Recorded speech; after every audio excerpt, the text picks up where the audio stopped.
ವಿಶ್ವಭಾರತಿ ಚಾನೆಲ್ನ ಎಲ್ಲ ವೀಕ್ಷಕರಿಗೆ ಸಬ್ಸ್ಕ್ರೈಬರ್ಸ್ಗೆ ನಮಸ್ಕಾರ. ಕಂದಾಯ ಸಚಿವ ಕೃಷ್ಣ ಬೈರೇಗೌಡರ ಬ್ಯಾಟರಾಯನಪುರ ಕ್ಷೇತ್ರದಲ್ಲಿ ರಸ್ತೆ ಅಗಲೀಕರಣ ಕೆಲವರ ವಿರೋಧಕ್ಕೆ ಕಾರಣ ಆಗಿದೆ. ಬಾಗ್ಲೂರು ಕ್ರಾಸ್ ಕಂಟ್ರಿ ಕ್ಲಬ್ನಿಂದ ಹೊಸಳ್ಳಿ ರಸ್ತೆ ಈಗ ಒಂದು ಸಮಸ್ಯೆಗೆ ಕಾರಣ ಆಗಿರ್ತಕ್ಕಂಥ ರಸ್ತೆ ಅಗಲೀಕರಣ ಕಾಮಗಾರಿಯ ಸ್ಥಳ. ಇದು ಯಾವ ಯೋಜನೆ, ಈ ಯೋಜನೆಯ ಕಾಂಟ್ರಾಕ್ಟರ್ ಯಾರು, ಎಷ್ಟು ಕಿಲೋಮೀಟರ್ ಕಾಮಗಾರಿ ನಡೀತಾ ಇದೆ, ಯಾವ ಟೆಂಡರ್, ಹೀಗೆ ಹಲವು ಪ್ರಶ್ನೆಗಳಿಗೆ ಉತ್ತರ ನೀಡೋರು ಯಾರು? ಹಾಗಾದರೆ ಸಾರ್ವಜನಿಕ ರಸ್ತೆಯನ್ನು ಅಭಿವೃದ್ಧಿಪಡಿಸಬಾರ್ದಾ? ಜನಕ್ಕೆ ಅನುಕೂಲ ಆಗಬಾರ್ದಾ? ಟ್ರಾಫಿಕ್ ಜಾಮ್ನಿಂದ ಒದ್ದಾಡಬೇಕಾ? ಕ್ಷೇತ್ರದ ಶಾಸಕರಾದ ಕೃಷ್ಣ ಬೈರೇಗೌಡರ ಅನುದಾನದ ಲಾಭ ಜನರಿಗೆ ಆಗಬಾರ್ದಾ? ಹೀಗೆ ಅನೇಕ ಪ್ರಶ್ನೆಗಳು ಜನರನ್ನು ಕಾಡ್ತಾ ಇದೆ. ಈ ಎಲ್ಲ ಪ್ರಶ್ನೆಗಳಿಗೆ ಉತ್ತರ ಸಿಗಬೇಕು ಅಂದರೆ ನೀವು ಈ ಸುದ್ದಿನ ನೋಡಲೇಬೇಕು. ಬೆಂಗಳೂರು ಉತ್ತರದ ಜಮೀನುಗಳಿಗೆ ಕೋಟಿ ಕೋಟಿ ಬೆಲೆ. ಕಾರಣ 2008ರಲ್ಲಿ ಈ ಭಾಗಕ್ಕೆ ಏನು ಏರ್ಪೋರ್ಟ್ ಬಂತೋ, ಏರ್ಪೋರ್ಟ್ ಬಂದ ದಿನದಿಂದ ಬೆಂಗಳೂರು ಉತ್ತರ ಈ ಭಾಗದಲ್ಲಿ ರಿಯಲ್ ಎಸ್ಟೇಟ್ ಆಕ್ಟಿವಿಟೀಸು, ಭೂಮಿಗೆ ಕೋಟಿ ಕೋಟಿ ಬೆಲೆ, ರೈತರಿಗೆ ಚಿನ್ನದ ಬೆಲೆ. ಆದರೆ ಇದಕ್ಕೆ ಹೊಂದ್ಕೊಂಡಿರ್ತಕ್ಕಂಥ ಸಮಸ್ಯೆಗಳು ಸಹ ಜನರನ್ನು ಕಾಡ್ತಾ ಇದೆ.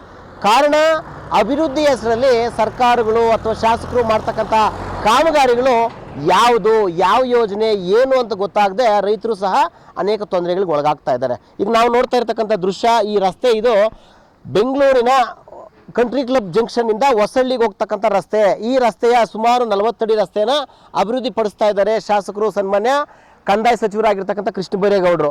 ಏನೀಗ ನಾವು ದೃಶ್ಯಗಳಲ್ಲಿ ನೋಡ್ತಾ ಇದ್ದೀವಿ, ಈ ಏನು ಕಾಲುವೆ ಇದೆ, ಚರಂಡಿ ಇದೆ, ಚರಂಡಿಗೆ ಹೊಂದ್ಕೊಂಡಂತೆ ಅನೇಕ ಜನರ ಜಮೀನುಗಳು ಬಲಭಾಗಕ್ಕೆ ಇರ್ತಕ್ಕಂಥದ್ದು. ಇಲ್ಲಿ ಒಂದು ಕುಟುಂಬಕ್ಕೆ ಸೇರಿರ್ತಕ್ಕಂಥ 5-6 ಜನ ಅಣ್ಣತಮ್ಮಂದರು ವಿಭಾಗಗಳು ಮಾಡಿಕೊಂಡು ಈಗ ಅನುಭವದಲ್ಲಿ ಇದ್ದಾರೆ. ಜೊತೆಗೆ ಈ ಸಂಬಂಧ ಒಂದು ವ್ಯಾಜ್ಯಗಳು, ಸಣ್ಣ ಪುಟ್ಟ ಅಸಮಾಧಾನಗಳಿದ್ದು ಕೆಲವು ರೈತರು ಈಗ ನಮಗೆ ಸರಿಯಾಗಿ ಭಾಗ ಬಂದಿಲ್ಲ ಅಂತೇಳಿ ಕೋರ್ಟಲ್ಲಿ ಕೇಸ್ ಹಾಕ್ಕೊಂಡಿದ್ದಾರೆ, ತೊಂದರೆ ಆಗಿದೆ ಅಂತ ಹೇಳ್ತಾ ಇದ್ದಾರೆ. ಜೊತೆಗೆ ಇದು ಯಾವ ಯೋಜನೆ ಏನು ಅಂತ ಗೊತ್ತಿಲ್ಲ ಅನ್ನೋದು ಇವ್ರ ವಾದ ಮತ್ತು ಅಳಲು. ಶ್ರೀನಿವಾಸ್ ಅವರೇ, ನಿಮ್ಮ ನೋವು ಅಥವಾ ನಿಮ್ಮ ಸಮಸ್ಯೆ ಏನು? ನಮ್ಮ ಸಮಸ್ಯೆ ಏನಿಲ್ಲ ಸರ್, ಕಂಟ್ರಿ ಕ್ಲಬ್ಬಿಂದ ಹೊಸಳ್ಳಿವರೆಗೂ ರೋಡ್ ಮಾಡ್ತಿದ್ದೀರಿ ಅಂತ ಹೇಳ್ತಾ ಇದ್ದಾರೆ. ಆ ಹೇಳೋದ್ರಿಂದ ಒಂದು ಪೇಪರು ನೋಟಿಫಿಕೇಷನ್ ಮಾಡಿಲ್ಲ, ಒಂದು ಯಾರಿಗೂ ಒಂದು ನೋಟಿಸ್ ಕೊಟ್ಟಿಲ್ಲ. ಏನನ್ನ ಕೇಳಿದ್ರೆ ದಾಖಲೆ ನಮ್ಮ ಹತ್ರ ಇಲ್ಲ ಅಂತಾರೆ. ಪಂಚಾಯತಿಗೆ ಕೊಟ್ಟಿದ್ದೀರಿ, ಪಂಚಾಯತಿಯಲ್ಲಿ ಅರ್ಜಿ ಕೊಟ್ಟಿದ್ದೀರಿ, ಹಿಂಬಾರ ಕೊಟ್ಟವ್ರೆ, ನಮ್ಗೆ ಯಾವುದೇ ಥರ ಮಾಹಿತಿ ಇಲ್ಲ ಅಂತ.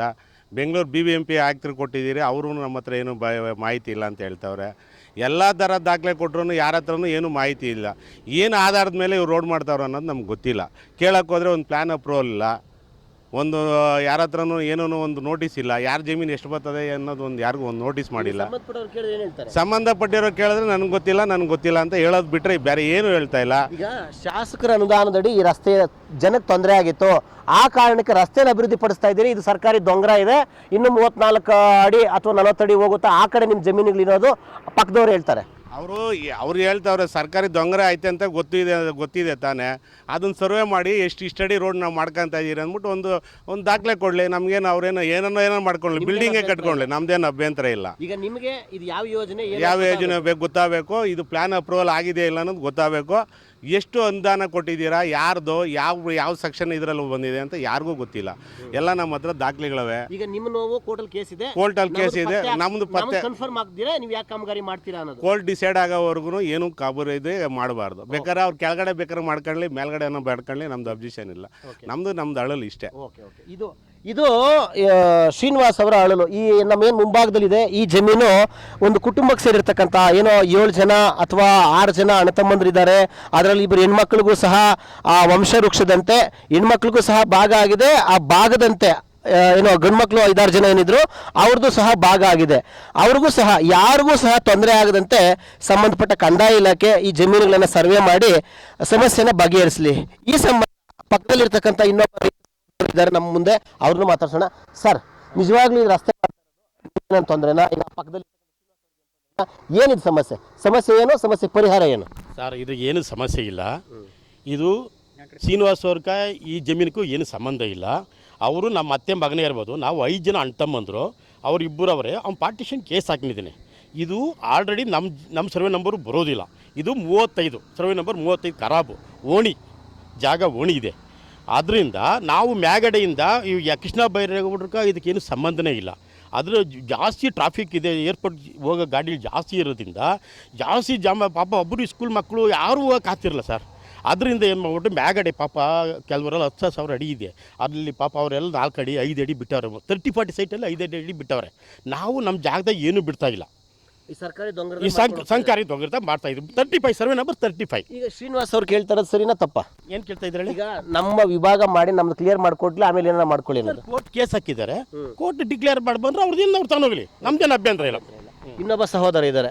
ಅಣ್ಣ, ಈಗ ನಿಜವಾಗ್ಲೂ ರಸ್ತೆ ಮಾಡ್ತಾ ಇರೋದ್ರಿಂದ ಜನಕ್ಕೆ ಅನುಕೂಲನಾ ಅನಾನುಕೂಲನಾ? ಅನುಕೂಲನೇ, ಓಕೆ. ಎಲ್ಲರಿಗೂ ಅನುಕೂಲನೇ. ಈಗ ಶ್ರೀನಿವಾಸ್ ನಮ್ಗೆ ಅನಾನುಕೂಲ ಆಗ್ತಾ ಇದೆ ಅಂತ ಹೇಳ್ತಾ ಇದ್ದಾರೆ. ಸರ್ ಒಬ್ಬೊಬ್ರು ಒಂದೊಂದು ಹೇಳ್ತಾರೆ, ಈ ರಸ್ತೆ ಮಾಡಬೇಕಂದ್ರೆ ಒಬ್ಬರು ಬಂದೇ ಬರ್ತಾರೆ, ಕಾರ್ಯಕರ್ತರು ಇದಾಯ್ತದೆ, ಇವೆಲ್ಲ ಅನುಕೂಲ ಆಗಿ ಆಗ್ತದೆ. ಓಕೆ. ಈ ರಸ್ತೆ ಮಾಡೋದ್ರಿಂದ ಈ ಅಕ್ಕಪಕ್ಕದವ್ರಿಗೆ ಏನು ತೊಂದರೆ ಇಲ್ಲ. ಏನು ತೊಂದರೆ ಇಲ್ಲ. ಇದು ಇವರ ವಾದ. ಅದು ಏನೇ ವಾದ ಇರಲಿ, ಪ್ರತಿವಾದ ಇರಲಿ, ಒಂದು ಕಾಮಗಾರಿ ಮಾಡಬೇಕು ಅಂದರೆ ಯೋಜನೆ ಆಗಬೇಕು, ಅನುಷ್ಠಾನ ಆಗಬೇಕು, ಪ್ಲಾನಿಂಗ್ ಆಗಬೇಕು, ಆಮೇಲೆ ಕಾಂಟ್ರಾಕ್ಟರ್ ಯಾರು, ಯೋಜನೆಯ ಕಾಲಾವಧಿ ಏನು, ಯೋಜನೆಯ ವೆಚ್ಚ ಏನು ಅನ್ನೋದು ಕನ್ಫರ್ಮ್ ಆಗಬೇಕು. ಸಾರ್ವಜನಿಕ ರಸ್ತೆಗೆ ಅಂದರೆ ಸಾರ್ವಜನಿಕ ಸಂಚಾರಕ್ಕೆ ಅನುಕೂಲ ಆಗಲಿ ಅಂತೇಳಿ ಶಾಸಕರು ಮೌಖಿಕವಾಗಿ ಆದೇಶ ಕೊಟ್ಟಿದ್ದಾರೆ. ಇದು ಯಾವ ಕಾಮಗಾರಿ ಪ್ರಾರಂಭ ಆಗಿದೆ, ಎಲ್ಲಿಂದ ಪ್ರಾರಂಭ ಆಗಿದೆ, ಎಲ್ಲಿಂದ ಮುಕ್ತಾಯ ಇದೆ ಅನ್ನೋದ್ರ ಬಗ್ಗೆ ಯಾವುದೇ ರೀತಿಯ ಸ್ಪಷ್ಟತೆ ಇಲ್ಲ. ಈ ಸಂಬಂಧ ಕಂದಾಯ ಸಚಿವರು ಆಗಿರ್ತಕ್ಕಂಥ, ಶಾಸಕರು ಆಗಿರ್ತಕ್ಕಂಥ ಈ ಕ್ಷೇತ್ರದ ಕೃಷ್ಣಬೈರೇಗೌಡರು ಇತ್ತ ಗಮನ ಹರಿಸಬೇಕು, ಸಮಸ್ಯೆನ ಬಗೆಹರಿಸಬೇಕು. ಯಾರಿಗೂ ತೊಂದರೆ ಆಗೋದು ಬೇಡ. ಪ್ರಕರಣ ಇತ್ಯರ್ಥ ಅಂದರೆ ಪ್ರಕರಣ ಕೋರ್ಟಲ್ಲಿರೋದ್ರಿಂದ ಕೋರ್ಟ್ ಏನು ವಾದ ಕೊಡುತ್ತೋ ವಾದದಂತೆ ಎಲ್ರಿಗೂ ಅನುಕೂಲ ಆಗಲಿ, ಯಾರಿಗೂ ತೊಂದರೆ ಆಗೋದು ಬೇಡ. ಆದಷ್ಟು ಬೇಗ ಈ ಸಮಸ್ಯೆ ಇತ್ಯರ್ಥ ಆಗಲಿ ಅನ್ನೋದೇ ನಮ್ಮ ಆಶಯ. ಶಶಾಂಕ್ ಜೊತೆ ಸುರೇಶ್ ಬಾಬು, ವಿಶ್ವಭಾರತಿ, ಯಲಹಂಕ. ಇನ್ನು ಆರ್ಟ್ ವಿಶ್ವಭಾರತಿ 24 ಚಾನಲ್ನ ಸಬ್ಸ್ಕ್ರೈಬ್ ಮಾಡ್ಕೊಳ್ಳಿಲ್ಲ ಅಂದರೆ ಸಬ್ಸ್ಕ್ರೈಬ್ ಮಾಡ್ಕೊಳ್ಳಿ.